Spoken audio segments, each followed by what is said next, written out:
In a small-town police station, a black Marine sniper is handcuffed, accused of a crime he didn't commit, mocked and dismissed. He stays silent until a four-star general walks into courtroom demanding justice. Where are you watching from today? This story will leave you speechless. Staff Sergeant DeAndre Ellis, a 25-year-old Marine Scout sniper, leaned against his rental sedan on a quiet stretch of road just outside of Winston-Salem, North Carolina. Dressed sharply in his formal blues for a childhood friend's wedding, the gleam on his medals reflected the soft glow of the street lamps. He'd just returned stateside after deployment in Syria, ready to celebrate, not confront injustice. But the pulsing flash of red and blue in his rear view told him this wasn't going to be that kind of night. Two local officers, Deputies Mercer and Talbot, approached with their hands close to their weapons. "Out of the car! Hands up!" Mercer snapped. DeAndre obeyed without hesitation. "I'm a Marine, sir. Heading to a wedding downtown." Talbot sneered, eyes narrowing at DeAndre's dark skin and pristine uniform. "Oh, really? And whose car is this?" "Rented it yesterday from Charlotte International," DeAndre replied, motioning calmly toward the glove compartment. "My ID and rental papers are inside." Mercer grabbed the ID, flipping it to Talbot. "DeAndre Ellis, huh? Funny, this vehicle was flagged as stolen an hour ago." DeAndre stiffened. "That's a mistake. I have the rental agreement," Talbot chuckled as he drew the cuffs. "Sure you do. Turn around." Before he could argue, the steel clamped tight around his wrists. "You're under arrest," Mercer said coldly. "I'm a Marine," DeAndre repeated, voice composed. "Check my record. Unit 2nd Recon, Camp Lejeune." Talbot shoved him toward the cruiser.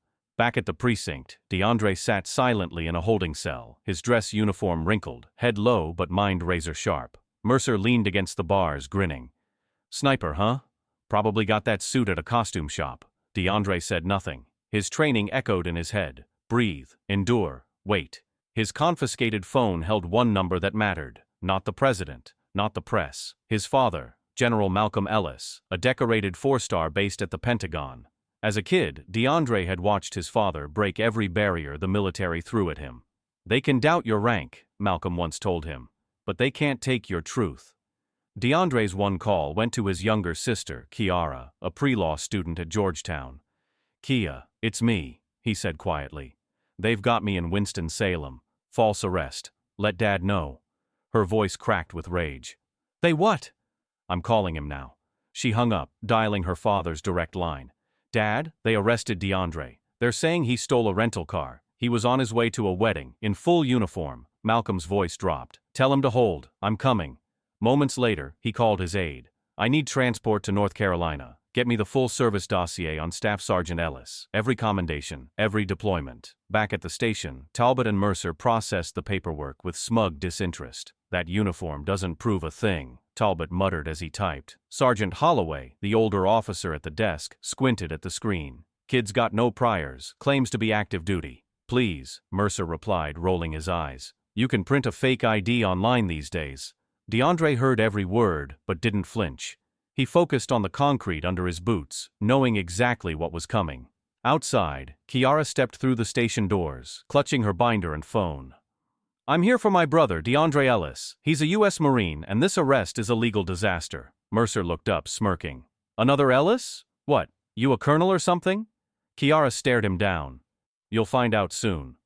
She sat near the exit, quietly texting flight updates to her father, who, at that very moment, was airborne in a military transport slicing through the clouds toward a town that was about to learn the cost of mistaking silence for weakness. The rental agency contacted by General Ellis's aide confirmed without hesitation that the vehicle had been lawfully leased to DeAndre, exposing the officer's failure to verify before acting. But the damage was already done. DeAndre's integrity was now on public trial. By morning, he stood in a crowded Winston-Salem courthouse, wrists no longer cuffed but still gripped by a bailiff, as the judge, a composed and assertive woman named Judge R. Caldwell, scanned the charge sheet: felony auto theft. The prosecutor, a young attorney named Brandon Fields, leaned hard into the stolen vehicle accusation, conveniently glossing over DeAndre's identification. "Your Honor, the defendant claims to be a Marine," Fields said flatly. "But we haven't received any official verification." DeAndre's court-appointed lawyer, Ms. Benavides, exhausted and juggling 3 other cases that morning, countered, "My client has no prior record, and the rental agency is working to clear this up." Without official proof of status, I can't proceed further, Judge Caldwell responded, just as the courtroom doors burst open. General Malcolm Ellis entered in full uniform, the 4 stars on his shoulders glinting under the fluorescent lights, followed by 2 Marine MPs and his aide, Colonel Rene Booker. Every head turned. Even Fields looked like he'd swallowed his own objection. General Ellis's voice cut through the tension like a blade. I'm General Malcolm Ellis, United States Marine Corps. That's my son, Staff Sergeant DeAndre Ellis. He's a decorated sniper with 2 combat tours and a Bronze Star. This arrest? An embarrassment to the justice system. General, this is highly unorthodox, Judge Caldwell began, but Ellis stepped forward, handing a tablet to the bailiff. Contained here is his full military dossier, the original rental contract, and a formal statement from the agency accepting fault. My son is not a criminal. The judge reviewed the documents as murmurs rippled through the courtroom. In the back, Deputies Mercer and Talbot looked like they'd seen a ghost. Ellis turned to them, his tone frost. You handcuffed a Marine based on assumption. No ID check, no rental verification. Why? Mercer stuttered. We received a report. Ellis's jaw clenched. A report you didn't bother confirming. What you saw was a black man in a nice car and you rushed to judgment. Silence spread like a wave. Judge Caldwell cleared her throat. Mr. Ellis, the charges are hereby dropped. You're free to go. As the bailiff released him, DeAndre straightened his shoulders and saluted his father. General Ellis returned the salute, then embraced him tightly. You stood your ground. I'm proud of you, son. Kiara ran up and wrapped her arms around her brother. Told you Dad would fix this. General Ellis stepped back into the center of the courtroom.